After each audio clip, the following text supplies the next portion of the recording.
আজকে আপনাদের সাথে শেয়ার করব কিভাবে বাসায় খুব সহজে কলিজা পরিষ্কার করা থেকে শুরু করে রেস্টুরেন্ট স্টাইলে কলিজা ভুনা করবেন তার রেসিপি। ভালো লাগলে রেসিপিটি শেয়ার করে অন্যদের দেখার সুযোগ করে দিবেন। আমি এখানে এক টুকরো কলিজা নিয়ে নিয়েছি। কলিজাটাকে আমি এখন ফুটন্ত গরম পানিতে দিয়ে দিব। ফুটন্ত গরম পানিতে দিয়ে দিলে কলিজাতে যতটুকু ময়লা থাকে সবগুলা কিন্তু খুব সহজে বের হয়ে আসে। ভিডিওটি দেখতে থাকুন, তাহলে আপনারাও বুঝতে পারবেন এই কলিজাতে কতটুকু যে ময়লা থাকে। আমরা যদি সিদ্ধ না করে এই কলিজাগুলো খেয়ে ফেলি তাহলে কিন্তু এই ময়লা সহ খেয়ে ফেলে থাকি আমরা।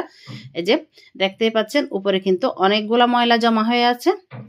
তো এভাবে করে আমি 2-3 মিনিটের মতো একটু সিদ্ধ করে নিব, হাফ সিদ্ধ আর কি। এই যে এখন নামিয়ে নিব। সবগুলো কলিজা আমি এভাবে করে নামিয়ে নিয়েছি।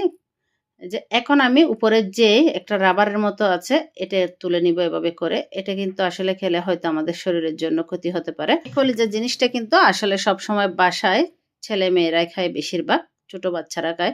তো একটু স্বাস্থ্যসম্মতভাবে যদি খাওয়ানো যায় তাহলে অনেক ভালো। আমি এই রাবারটা তুলে ফেলে এভাবে করে একটু লম্বা লম্বা সাইজের করে কেটে নিব কলিজাগুলোকে। এখন আমি একটি প্যানের মধ্যে তেল গরম করে পেঁয়াজ আর টমেটো দিয়ে দিয়েছি।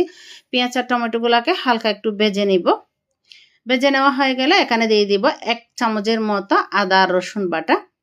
আদা রসুন বাটা দিয়ে পেঁয়াজ টমেটোর সাথে একটু কষিয়ে নিতে হবে। দিয়ে দিব তেজপাতা, লবঙ্গ, এলাচ দিয়ে দিব। আর দিয়ে দিব ভাজা জিরার গুঁড়া, হলুদের গুঁড়া, ধনিয়া গুঁড়া, দিয়ে দিব লাল মরিচের গুঁড়া, দিয়ে দিব এখন গরম মশলার গুঁড়া দিয়ে ভালো করে কষিয়ে নিতে হবে। এখানে কিন্তু আমি এই কলিজা ভুনা করার জন্য কিন্তু বাড়তি কোনো মশলা ব্যবহার করব না। বাসায় সচরাচর যে মশলাগুলো আছে সেগুলো দিয়ে এই কলিজাটা ভুনা করব। হালকা একটু পানি দিয়ে দিব যাতে করে মশলাগুলো পুড়ে না যায়। কয়েকটা কাঁচামরিচ দিয়ে দিয়েছি। যে এগুলো যখন ভালো করে কষানো হয়ে যাবে তখন আমি এই কলিজাগুলোকে এভাবে দিয়ে দিব।